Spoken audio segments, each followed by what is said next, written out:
Hello बच्चों, let's read this question. The question says refractive index of a pair of media depends on. First is nature of first medium, second is nature of second medium, third is angle of incidence and fourth is temperature of medium. तो इस question के अंदर हमसे क्या बोला गया है कि कोई दो पेयर ऑफ मीडिया है, उनका जो रिफ्रैक्टिव इंडेक्स होगा वो किस किस पे डिपेंड करेगा। तो इसके लिए जो की कंसेप्ट है वो डिस्कस कर लेते हैं। की कंसेप्ट हमारे पास क्या हो जाएगा? की कंसेप्ट की कंसेप्ट इस क्वेश्चन के लिए हमारे पास हो जाएगा स्नेल्स लॉ। स्नेल्स लॉ हमारे पास क्या हो जाएगा? की कंसेप्ट। यदि बात की जाए स्नेल्स लॉ की, तो स्नेल्स लॉ क्या कहता है कि mu one into sine I, ये हमारे पास इक्वल होता है mu two into sine R के। आई यहाँ पे एंगल ऑफ इंसिडेंस है एंड जो आर है ये हमारे पास एंगल ऑफ रिफ्रैक्शन है। म्यू वन उस मीडियम का रिफ्रैक्टिव इंडेक्स है जहां से रे इंसिडेंट की जा रही है, एंड जो म्यू टू है वो हमारे पास सेकंड मीडियम का रिफ्रैक्टिव इंडेक्स है जिसके अंदर रे जा रही है। तो ये हमारे पास हो गया की कंसेप्ट। इस की कंसेप्ट की हेल्प से हम लोग इस क्वेश्चन को सॉल्व करते हैं। तो अकॉर्डिंग टू की कंसेप्ट, जो हमारे पास दो पेयर ऑफ मीडिया है, यानी कि वन पेयर ऑफ मीडिया है, दो मीडिया है हमारे पास जिनके अंदर एक का रिफ्रैक्टिव इंडेक्स म्यू वन है एंड जो सेकंड मीडियम है उसका रिफ्रैक्टिव इंडेक्स हमारे पास क्या है? Mu two.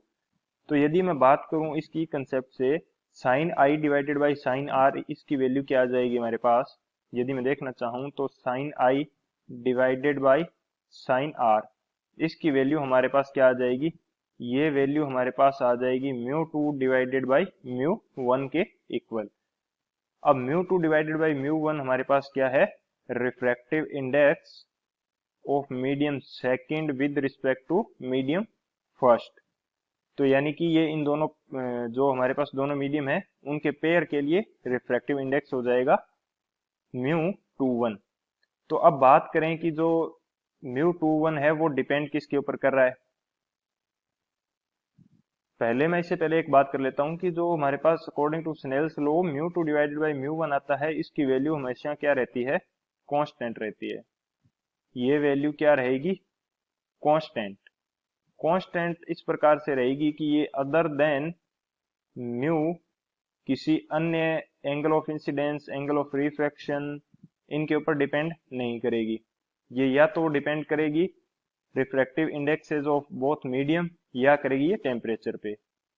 तो अब यदि बात करें ऑप्शंस की कि कौन कौन से ऑप्शंस हैं, उनके अकॉर्डिंग करेक्ट ऑप्शन क्या हो जाएंगे।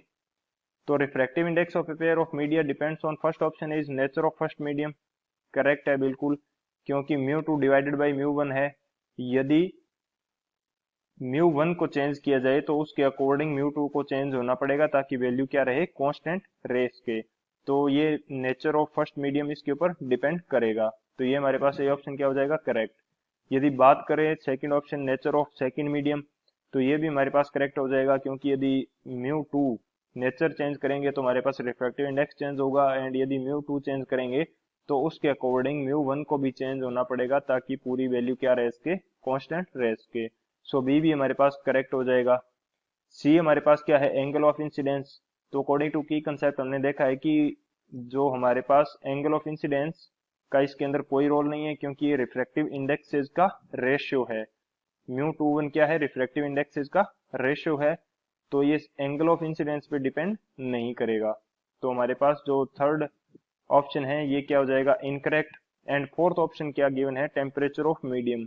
ये करेक्ट ऑप्शन हो जाएगा, क्योंकि टेम्परेचर के ऊपर डिपेंड करता है रिफ्रैक्टिव इंडेक्स। तो यदि मैं बात करूं इसकी डिपेंडेंस की, तो टेम्परेचर के ऊपर किस प्रकार डिपेंड करेगा?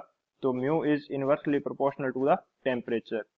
यानी कि यदि टेम्परेचर को इंक्रीज किया जाएगा तो रिफ्रैक्टिव इंडेक्स डिक्रीज करेगा, एंड अकॉर्डिंगली ये जो हमारे पास इस पेयर के लिए रेशियो है रिफ्रैक्टिव इंडेक्स का म्यू टू वन, ये भी डिक्रीज या इंक्रीज करेगा अकॉर्डिंग टू इंक्रीज और डिक्रीज इन टेम्परेचर। सो यदि बात करें फाइनल आंसर की, so option A, B and D are correct. This is our final answer. I hope you understood it well. Best of luck. Thank you.